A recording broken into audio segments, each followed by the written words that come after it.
Hello everyone. We'll start with the another topic from GIT that is most frequently asked in exams, that is peptic ulcers. When you come to the under the heading of peptic ulcer, you must all know that there are two types of ulcer that comes under the peptic ulcer, that is gastric ulcers and duodenal ulcers. But there are some other sites where the peptic ulcers can be developed, that is stoma after gastrojejunostomy, then lower end of esophagus, and third one is Meckel's diverticulum. The stoma after gastrojejunostomy, that is this is the operative procedure, that is gastrojejunostomy. When that operative procedure is done, then at that site the ulcer may develop, or the another site, that is lower end of esophagus, where the ulcer can be developed, and third one is Meckel's diverticulum. In Meckel's diverticulum, the mucosa is same as that is present in the stomach. That's why the ulcer may develop in the Meckel's diverticulum. So these are the another sites where the peptic ulcer can develop. So peptic ulcers are gastric ulcers, duodenal ulcers, then stoma after gastrojejunostomy, then ulcer that may be present at the lower end of esophagus, and ulcer may be present in the Meckel's diverticulum. These all are called as peptic ulcers. First, we will see the acute peptic ulcers. The etiological factors for acute peptic ulcers are disruption of gastric mucosal barrier, and this disruption of gastric mucosal barrier may occur because of ingestion of drugs like NSAIDs, that is non-steroidal anti-inflammatory drugs, or ingestion of alcohol. If the person is chronic alcoholic, or he is taking NSAIDs or other drugs like aspirin for longer period of time, that is, if the person is having history of ingestion of these drugs for the longer time, then this patient may develop acute peptic ulcers, because these drugs may disrupt the gastric mucosa and there will be ulcer formation. Pathologically, there may be multiple ulcers that are present in the stomach. In about 75% of cases, the ulcer on any part of stomach may be present, and ulcer may present on the first part of duodenum. These ulcers are usually oval, or there may be circular lesions are present. Then ulcer it is shallow, and it rarely invades the mucosal muscle coat. So and there will be no scar on healing. As these ulcers are shallow, they are not going up to the muscle coat, they will heal faster. These acute peptic ulcers rarely invade the muscle coat. There are 4 layers of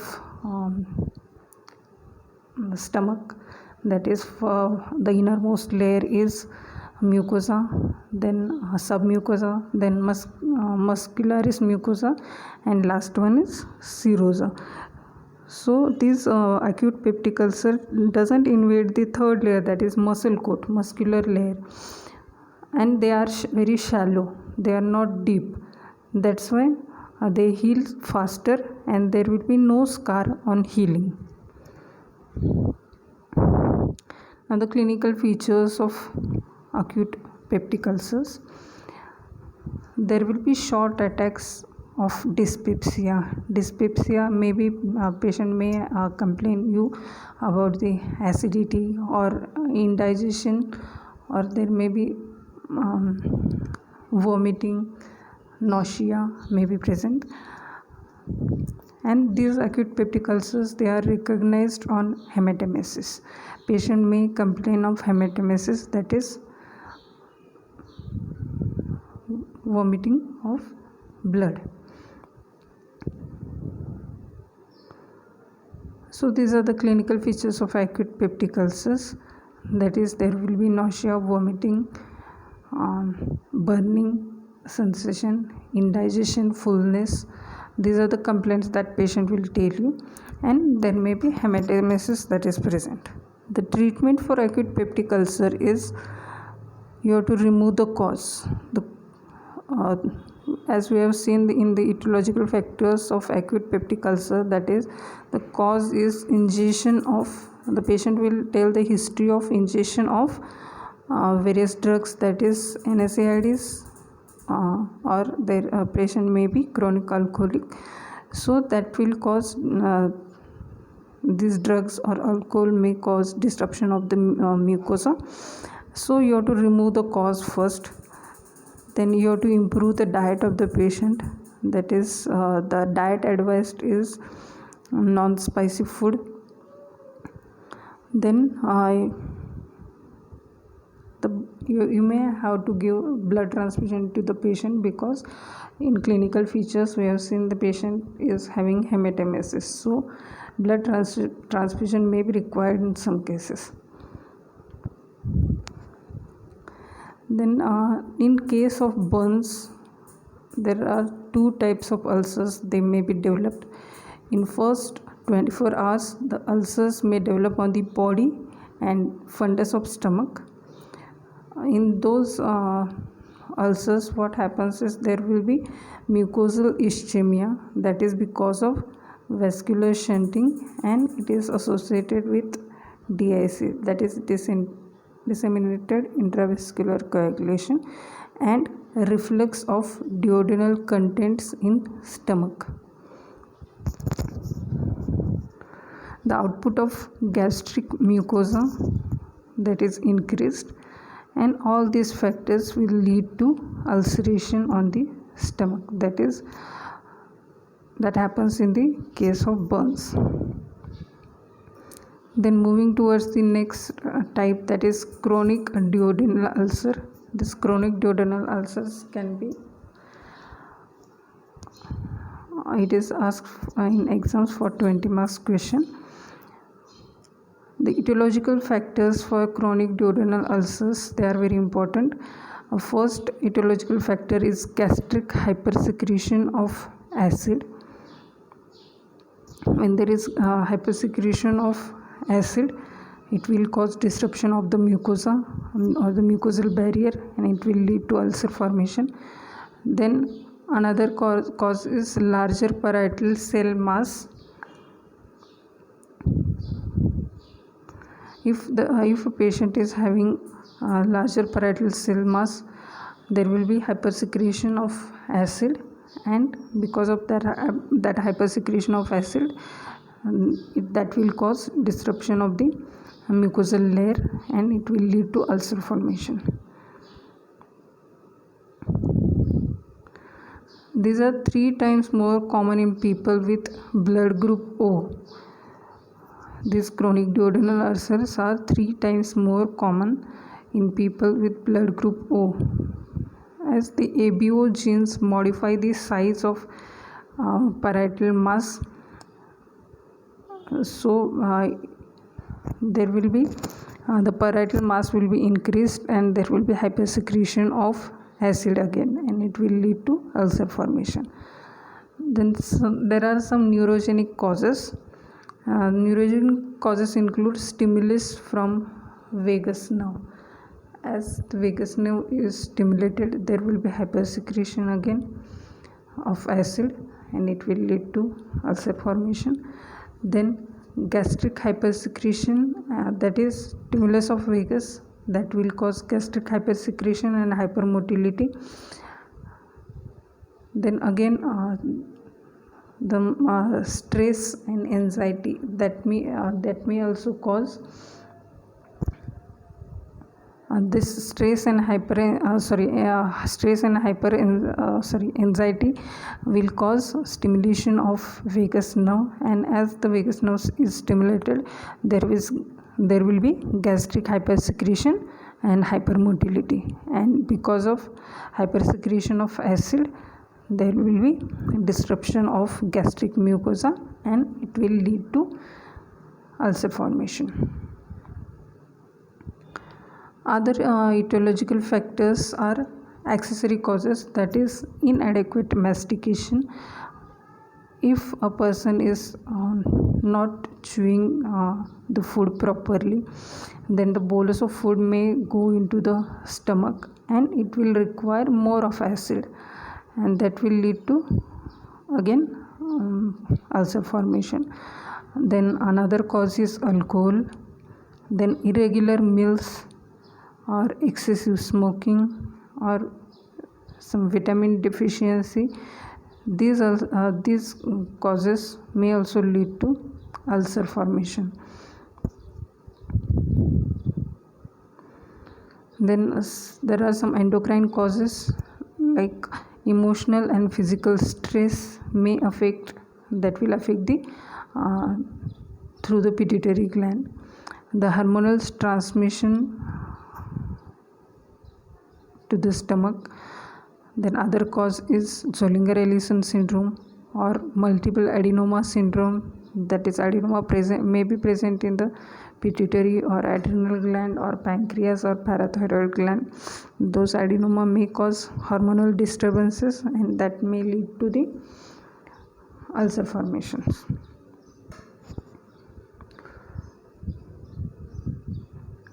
And last one is hyperparathyroid, that may also lead to formation of ulcer in duodenum. Then the incidence of chronic duodenal ulcer, it is rare before the 16 years of age. It is frequent in the middle age. The male as to female ratio is 2:1. It is affecting more in males than the females, and most frequently seen in middle age, and it is rarely seen in 16 below the 16 years of age. It is less in cultural workers. Then duodenal ulcer is 4 times more common than the gastric ulcers below the 35 years of age. So duodenal ulcer is more common than that of the gastric ulcer. In India, the ratio of duodenal ulcer to gastric ulcer is 30:1. So it is very common. Duodenal ulcer is very common in India.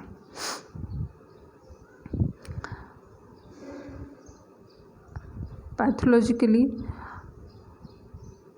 the ulcer occur in alkaline mucosa. This chronic duodenal ulcer will occur on the alkaline mucosa. Then the ulcer invade the muscle coat and it penetrates. After healing, it will leave the scar. As it is not shallow like that of acute peptic ulcer. It is deep and it may invade the muscle layer of the stomach or duodenum.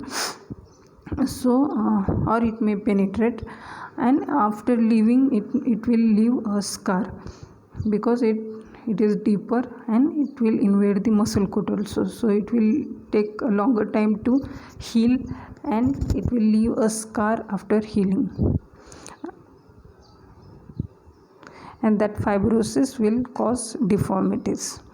Sometimes the 2 kissing ulcers are present, one on the anterior surface which perforates commonly, and another on the posterior surface that may lead to hemorrhage. So 2 ulcers may be present on the duodenum, one on the anterior surface and one on the posterior surface. Most commonly the anterior one, that is present on the anterior surface, may perforate, and the another that is present on the posterior surface, there may be that may cause hemorrhage. So in pathology, the ulcers occur in alkaline mucosa. This chronic duodenal ulcer that will occur on the alkaline mucosa, and that will invade the muscle coat.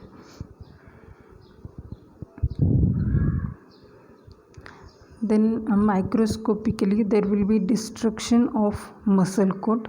The muscle coat is destructed. The base is formed by thin granulation tissue. When you see on the base, there will be thin granulation tissues that are present. Then arteries will show endarteris obliterans, and there will be no nerves in the center, but many are present at the edges.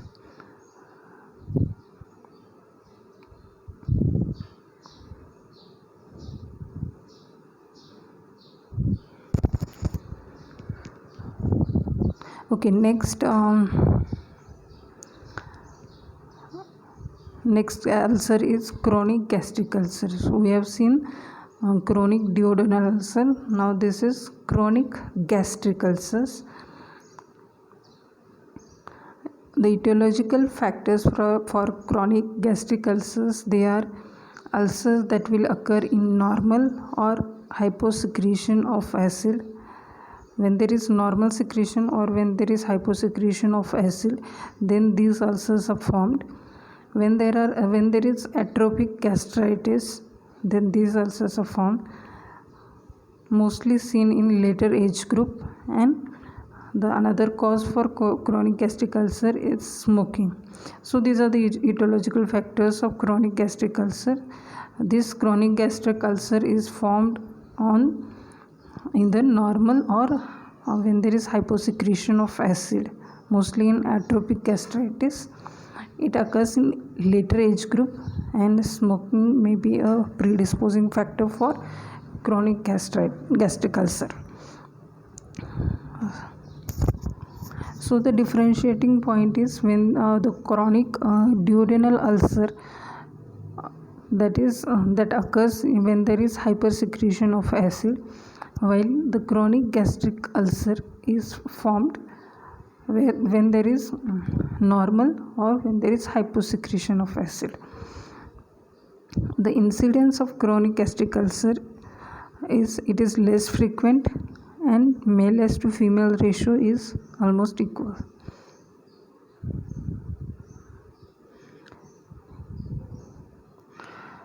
In pathology of chronic gastric ulcer, this chronic gastric ulcer is larger than duodenal ulcer.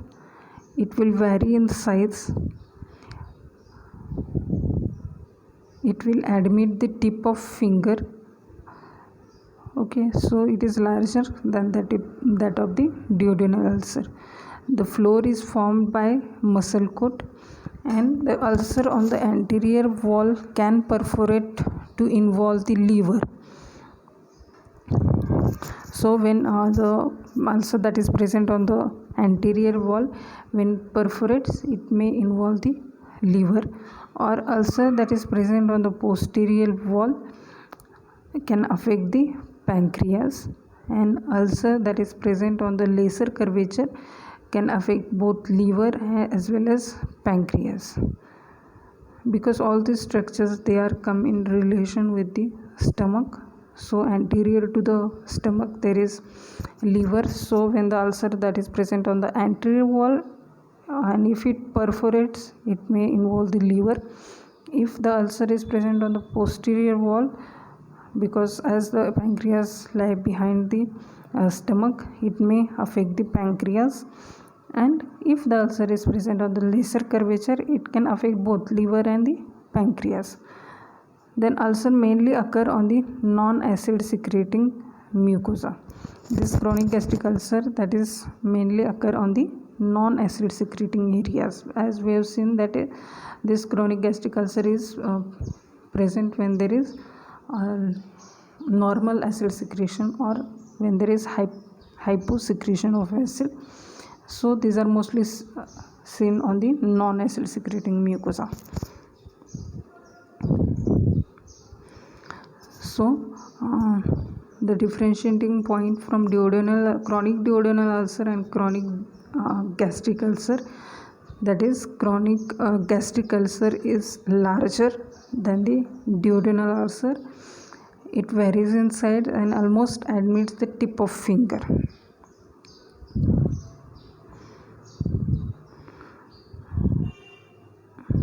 Microscopically, there will be destruction of muscle coat is destructed. The base is formed by thin granulation tissues. The arteries will show endarteritis obliterans, and there will be no nerves in the center, but there are many nerves and nerve endings may be present on the edges. The microscopic changes are almost same that in that of the chronic duodenal and chronic gastric ulcers.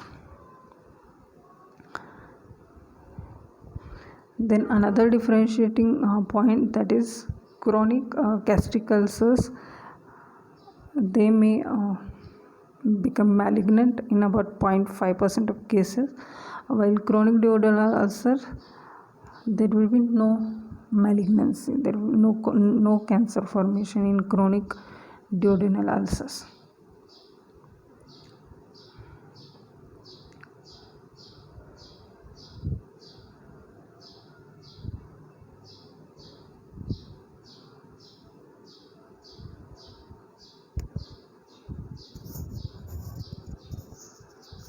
So once again I will repeat the etiological factors of chronic duodenal ulcer, that is the gastric hypersecretion of acid. When there is gastric hypersecretion of acid, this chronic duodenal ulcer is present, while when there is hyposecretion or normal secretion of acid, then chronic gastric ulcers are present.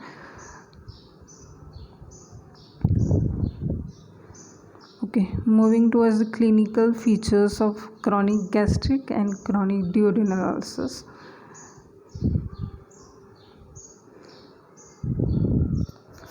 So first point is periodicity. In chronic gastric ulcer, the periodicity is well marked, that is, it is present in spring, mostly in spring and autumn, and in the chronic duodenal ulcer, the periodicity is well marked. Then the pain, next clinical feature is pain, and the pain of chronic gastric ulcer is present in the epigastrium. Patient will complain that there is pain in epigastric region. Then it occurs immediately or within 2 hours after food. So in chronic gastric ulcer, the pain will be immediately after food or within the 2 hours after food. The pain will ameliorate by lying flat or at night, and vomiting will relieve the pain. While in chronic duodenal ulcer, the pain is severe and patient will complain pain about after 2 hours after eating. There will be hunger pain, that is, if it is relieved by food, the pain will be relieved by eating or having food. It is relieved by alkalis, and mostly it aggravates at 2 a.m. Then appetite is good in chronic gastric ulcer, but patient afraid to eat, because after having food, patient will complain about the pain. There will be pain after food or within the 2 hours after food. So though the appetite is good, patient will afraid to eat. And in chronic duodenal ulcer, the appetite is good, patient's appetite is good, and he eats anything, because pain is after the 2 hours after eating. Then vomiting is common in chronic gastric ulcers, and it is rare in the chronic duodenal ulcer. There may be some water brush or a heartburn may be present. Then hematemesis and melena ratio, that is 60:40 in chronic gastric ulcers, while it is 40:60 in chronic duodenal ulcer. So hematemesis is more common in gastric ulcers, chronic gastric ulcers, and melena is more common in chronic duodenal ulcer. The diet, the patient eats milk and fish, and the patient of chronic duodenal ulcer eats anything.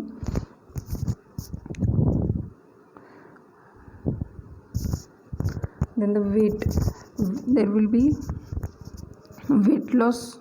Weight loss is present in the chronic gastric ulcers. Patient is thin, weak, and he is anemic due to restricted diet. As patient has good appetite but he afraid to eat, there will be weight loss. Patient becomes thin and weak and anemic because of restricted diet. And in patient with chronic duodenal ulcer, there will be no weight loss as the appetite is good and patient eats anything. Then on examination, there will be deep tenderness in the middle of epigastrium, and in chronic duodenal ulcer, there will be deep tenderness in right hypochondriac region. So these are the clinical features or differentiating points from chronic gastric and chronic duodenal ulcer. How to differentiate whether patient is having chronic gastric or chronic duodenal ulcer. Once again, I will repeat the clinical features. The periodicity is well marked in both the ulcers, that is chronic gastric and chronic duodenal ulcer. In chronic gastric ulcer, the pain is in epigastric region or epigastrium, and it is immediately after having food or within the 2 hours after food. It is ameliorated by lying flat and at night, and vomiting will relieve the pain. While the pain of the chronic duodenal ulcer is severe, it starts after 2 hours after eating. Pain is ameliorated by food and alkalis, and it aggravates at 2 a.m. The appetite of the chronic gastric ulcers patient is good, but he afraid to eat because it causes pain after having food. And the appetite of the chronic duodenal ulcer is good and he eats anything. The vomiting is more common in chronic gastric ulcers, while it is rare in chronic duodenal ulcer. There may be only a water brush or a heartburn may be present. Then hematemesis is more common in chronic gastric ulcer, while it is less common in chronic duodenal ulcer, and melena is less common in chronic gastric ulcer, while it is more common in chronic duodenal ulcer. The diet of the chronic gastric ulcer patient is he eats milk and fish, while the patient of chronic duodenal ulcer eats anything. So there will be weight loss. Patient will be thin and weak and anemic due to restricted diet, the patient of chronic gastric ulcer, while there will be no weight loss in patient with chronic duodenal ulcer. And on examination, there will be deep tenderness in the middle of the epigastrium, and there will be deep tenderness in right hypochondriac region in chronic duodenal ulcer. The investigations you have to do is first barium meal X-ray.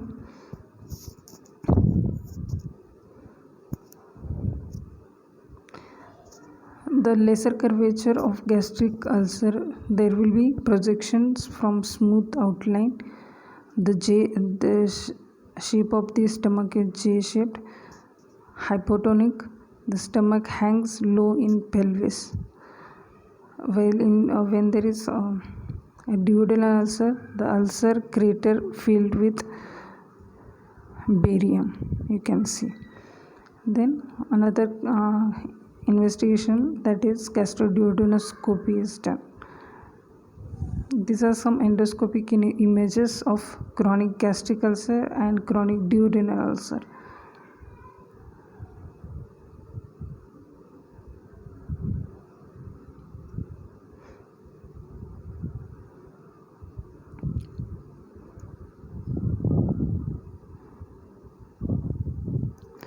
Then the treatment part, that is conservative treatment is given to relieve the symptoms. In gastric ulcer, H2 receptor blockers are given, and avoid the chemical irritants like NSAIDs or alcohol, etc. So you have to avoid the irritants, chemical irritants, like the drugs like non-steroidal anti-inflammatory drugs, and you have to avoid the alcohol. That is, you have to remove the cause of the disease.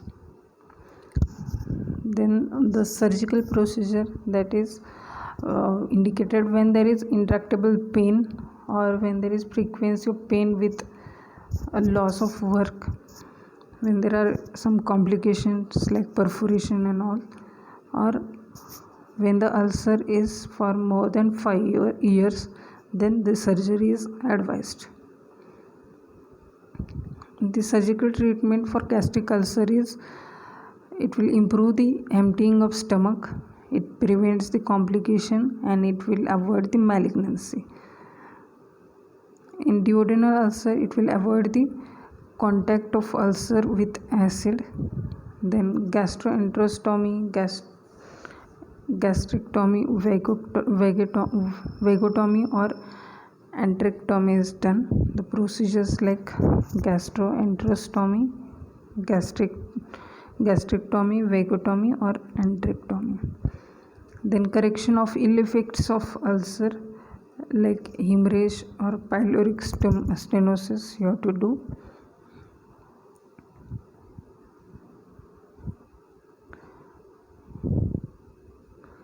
Then the surgery for gastric ulcer is Billroth 1 partial gastrectomy, or Billroth 2 partial gastrectomy, or vagotomy or pyloroplasty. So these are the surgeries that is advised for gastric ulcers, that is partial gastrectomy or vagotomy or pyloroplasty.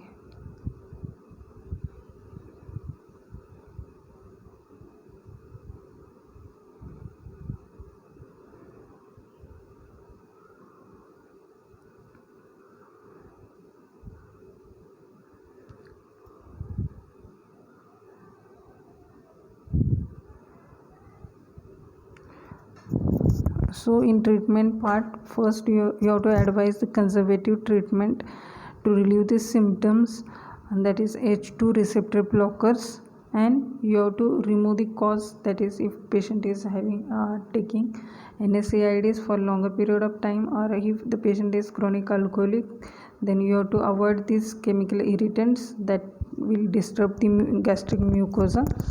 So removal of cause is the main feature in this treatment.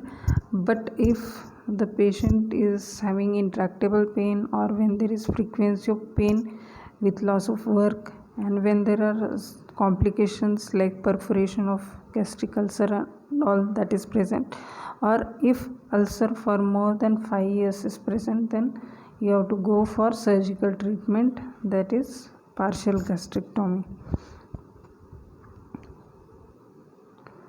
The surgical procedure that is done is Billroth 1 partial gastrectomy, Billroth 2 partial gastrectomy, or vagotomy or pyloroplasty. So this is all about the gastric ulcer.